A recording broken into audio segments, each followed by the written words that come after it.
ఇందిరమ్మ ఇండ్ల పేరిట కాంగ్రెస్ ప్రభుత్వం చేసినటువంటి ఒక ప్రకటన వివాదాస్పదం అవుతా ఉంది. అయితే ఇందిరమ్మ ఇండ్లు ఇల్లు లేని వారికి ఫ్రీగా ఇవ్వాలి, జాగా ఉన్న వారికి జాగాలో కట్టుకునేటువంటి అవకాశం ఇచ్చేలాగా అమౌంట్ రిలీజ్ చేయాలి విడతల వారిగా, జాగా కూడా లేనటువంటి వారికి కూడా ఇవ్వాలి అనేటువంటిది. సో ప్రస్తుతం పెద్ది సుదర్శన్ రెడ్డి ఉన్నారు, బీఆర్ఎస్ పార్టీకి సంబంధించినటువంటి మాజీ ఎమ్మెల్యే, వరంగల్ నేత. మాట్లాడదాం. పెద్ది సుదర్శన్ రెడ్డి గారు, ఇందిరమ్మ ఇల్లు రీసెంట్గా చూస్తున్నాం, మీరు హైదరాబాద్లో తిరుగుతున్నారు.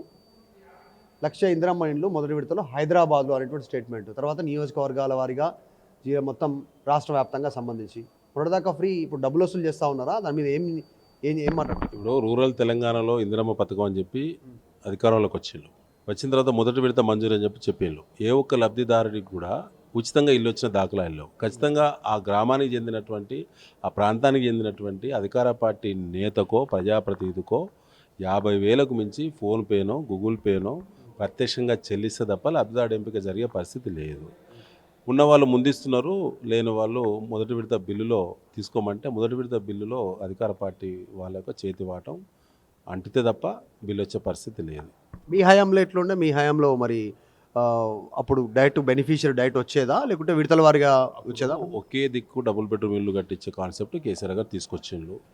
డ్రా పద్ధతిలో ఎలాంటి పైరవీలు ఒత్తిడి లేకుండా డ్రా పద్ధతిలో ఇల్లు ఇచ్చింది తప్ప వేరే పైరవీలు కానీ కోటాలు కానీ వాటాలు కానీ ఎక్కడ కేసీఆర్ గారి నాయకత్వం విడతల వారిగా డబ్బులు ఇచ్చే కార్యక్రమం లేకుండా అప్పుడు డైరెక్ట్ డ్రా కట్టడము, డ్రా తీయడం కడుతుంది. లబ్ధిదారుల లిస్ట్ తయారు చేస్తుంది, ఎవరికి ఏ ఫ్లాట్ కేటాయించాలనేటువంటి డ్రా పద్ధతిలో కలెక్టర్ సమక్షంలో డ్రా తీస్తారు, వీడియో పెట్టి మీడియాను అలౌ చేసి తప్ప ఎక్కడ కూడా ఇతర పద్ధతి లేదు. మరి ఎందుకు ఇప్పుడు కాంగ్రెస్ అధికారంలోకి వచ్చినాక విడతల వారిగా ఫస్ట్ బునాది, గోడలు, స్లాబ్? పథకం ఏదైనా కాంగ్రెస్ పార్టీ పర్సంటేజ్ లేని పాలన ఉండదు. అది పార్టీ జన్మతా వచ్చినటువంటి ప్రథమ లక్షణం. అది ఖచ్చితంగా పథకం ఏదైనా కానివ్వండి, వాళ్ళ వాటా ఏదో తేలకుండా ఆ పథకం ముందుకు పోవడం అనేది అసలు సాధ్యమే కాదు. కాబట్టి అది పథకం ఎలాంటి రూపంలో ఉన్నా, ఎలాంటి స్వభావమైనటువంటి పథకం అయినా ఖచ్చితంగా వాళ్ళ వాటా తేలాల్సిందే. క్వాలిటీ ఎట్లా ఉంది? సుదర్శన్ రెడ్డి గారు, కేటీఆర్ ఒక స్టేట్మెంట్ చేశారు, తెలంగాణ వచ్చిన తర్వాత బీఆర్ఎస్ అధికారంలో ఉన్నప్పుడు బీఆర్ఎస్ హయాంలో నిర్మించినటువంటి డబుల్ బెడ్రూమ్ ఇల్లు ఒక్కటి ఇప్పుడు కడుతున్నటువంటి కాంగ్రెస్ కడుతున్న 7 ఇళ్లతో సమానం ఇందిరమ్మ ఇళ్లతో అన్నారు. ఇప్పుడు మీ పైన కూడా ఆరోపణలు వచ్చినాయి, అప్పుడు సిమెంట్ గోడుతో గీక్తో వచ్చింది, కానీ ఎందుకు ఆ మాట అన్నారు? ఇప్పుడు ఎట్లుంది వాళ్ళ క్వాలిటీ? ఎన్ని వచ్చినా ఇప్పుడు తెడతెలమైంది కానీ, ఇప్పుడు ఆనాడు కేసీఆర్ గారి నాయకత్వంలో కొల్లూరు లాంటి ప్రాంతంలో కూడా వేల లక్షల ఇండ్లు ఆనాడు హైదరాబాద్ చుట్టుపక్కల ప్రాంతంలో అనేక నగరాల్లో ప్రభుత్వ స్థలాలు అనువుగా ఉన్నటువంటి దొరికిన దగ్గర నిర్మించినటువంటి ఆ డబుల్ బెడ్రూమ్ ఇళ్లకు ఇవాళ కాంగ్రెస్ ప్రభుత్వం ప్లాన్ చేసిన దానికి క్వాలిటీ విషయంలో ఖచ్చితంగా తేడా ఉంటుంది. ఎందుకన్నారు ఒకటి ఈక్వల్ టు 7 అన్నారు? ఖచ్చితంగా 7 కాదు, నాకు తెలిసేది ఇంక ఎక్కువనే. 7 అంటే దాని ఉద్దేశం ఏంటంటే, ఒకటి ఫస్ట్ ఆఫ్ ఆల్ అందులో వాళ్ళ పర్సంటేజు ఆ క్వాలిటీ తగ్గించి కాంగ్రెస్ పర్సంటేజు తీసుకుంటున్నారు. దానివల్ల క్వాలిటీ చెక్ లేదు. ఎట్లా కట్టినా పర్వాలేదు, ఆ నిమిషానికి ఫోటోకు ఉపయోగపడితే చాలనేది తప్ప దాని భవిష్యత్తు ఏంది, ఒక కుటుంబానికి ఒకసారి ప్రభుత్వం ఇల్లు ఇచ్చిన తర్వాత ఒక జనరేషన్కి సరిపోయే జీవించేంత లైఫ్ ఉండాలి, ఇల్లుకు ఉండాలి. అవన్నీ చూచి ఆ ప్రమాణికాలు పాటించే పరిస్థితుల్లో కాంగ్రెస్ పార్టీ ఎక్కడ కూడా లేదు. ఇవాళ హైదరాబాద్ గురించి కూడా మాట్లాడుతున్నారు కదా, ఏమంటున్నారు 1,00,000 ఇండ్లు హైదరాబాద్లో. అవి హైదరాబాద్లో 1,00,000 ఇందిరమ్మ ఇండ్లు కట్టేటువంటి ప్రచారం అనేది ఇలా హోర్డింగ్స్ పెట్టారు విరివిగా. అదంతా ఖచ్చితంగా జిహెచ్ఎంసీ ఎన్నికలు పెట్టాలి. కాబట్టి ఇలా 3 కార్పొరేషన్లుగా హైదరాబాద్ మహానగరం విడదీయబడింది. కాబట్టి 3 కార్పొరేషన్లలో కాంగ్రెస్ పార్టీ 3వ స్థానాన్ని పోయేటువంటి ప్రమాదం ఉన్నదని చెప్పి అనేక సర్వేల్లో తేలింది. కాబట్టి ఈ 1,00,000 ఇండ్ల డ్రామా తప్ప అందులో స్లమ్స్లో ఎవరైతే పేదవాళ్ళు ఉన్నారో, ఇల్లు లేని వాళ్ళు వాళ్ళ ఓట్లు దోచుకునేటువంటి డ్రామా తప్ప ఇది ఏమాత్రం ముందుకు పోదు. 1,00,000 ఇండ్లు అంటున్నారు, బడ్జెట్ అలొకేషన్ మాత్రం చాలా తక్కువ జరిగింది అంటున్నారు. ప్రచారం పోస్టర్లంతా 1,00,000. కాంగ్రెస్ పార్టీ పథకం ఏది అది చేసినా 1,000 కోట్ల ఖర్చు అంటారు, 50 కోట్ల కేటాయింపు ఉంటుంది.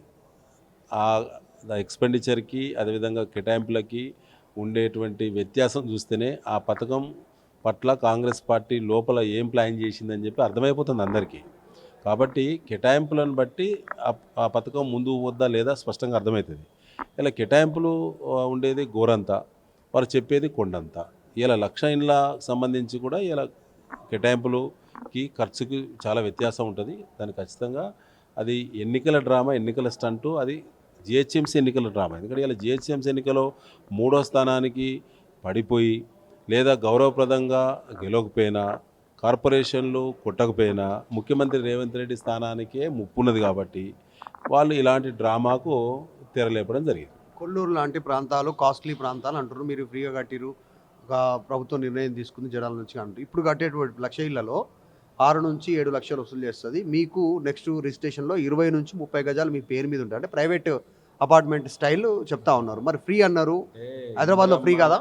లాస్ట్కి ఇందిరమ్మ గారి పేరు ఈ దేశానికి మొదటి మహిళా ప్రధాని అయినటువంటి ధైర్యవంతురాలని పేరు తెచ్చుకున్న ఇందిరమ్మ పేరు చివరికి రియల్ ఎస్టేట్కి వారు ఒక ప్రత్యేకమైనటువంటి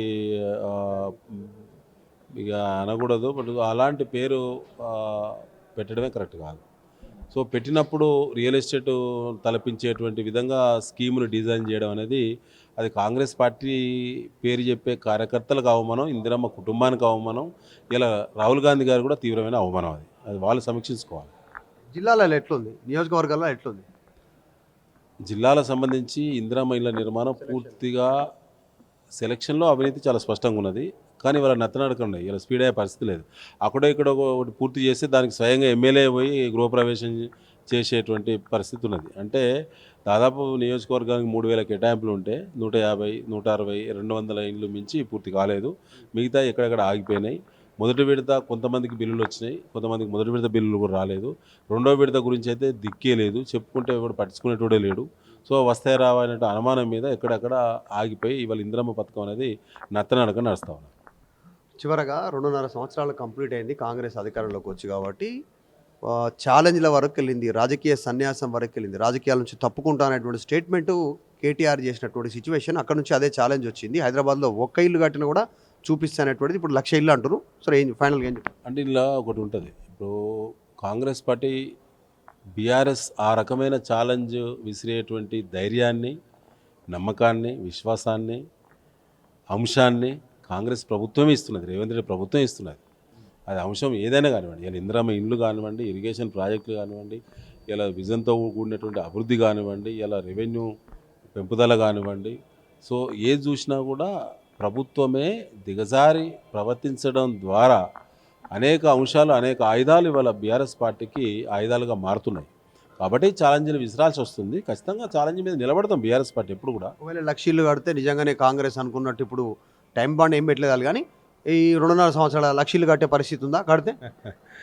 వారు 1,00,000 ఇండ్ల నిర్మాణం అనేది కాంగ్రెస్ పార్టీ పూర్తి చేయడం అనేది అసలు సాధ్యం కాదు. ఎందుకు కాదంటే పెన్షనర్లకు జీతం ఇచ్చే పరిస్థితి లేదు, చిన్న చిన్న శాలరీ ఇవ్వాల్సినటువంటి పేద వర్గాలకు శాలరీ ఇచ్చే పరిస్థితి లేదు, చివరికి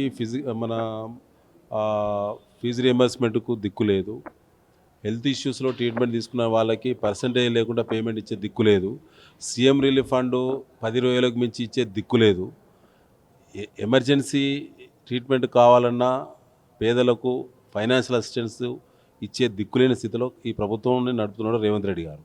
ఆయన 1,50,000 ఇండ్లు కట్టడం, 1,00,000 ఇండ్లు కట్టడం అనేది సాధ్యం కానటువంటి అంశం. ప్రగల్భాలు తప్ప మాటలు మస్తు మాట్లాడవచ్చు.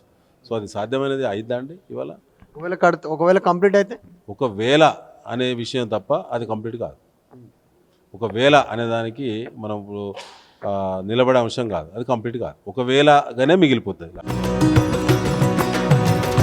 25 ఏళ్ల ప్రస్థానం, ప్రవాసంలో మన సంస్కృతి సామ్రాజ్యం, మన సిలికానాంధ్ర ఇప్పుడు అమెరికా గడ్డ దద్దరిల్లేలా, తెలుగు రక్తం ఉరకలెత్తేలా, చరిత్ర పుటల్లో నిలిచిపోయే రజతోత్సవ మహా సంగ్రామ సంబరం, విశ్వవ్యాప్త తెలుగు దిగ్గజాల అక్షర కవాతు, అద్భుత కళా వైభవం. రండి, మన అస్తిత్వాన్ని, విశ్వఖ్యాతిని చాటి చెబుదాం. ఆగస్టు 1న అమెరికా కాలిఫోర్నియా ఓక్లాండ్ ఎరీనాలో సిలికానాంధ్ర రజతోత్సవ వేడుకలో పాల్గొందాం.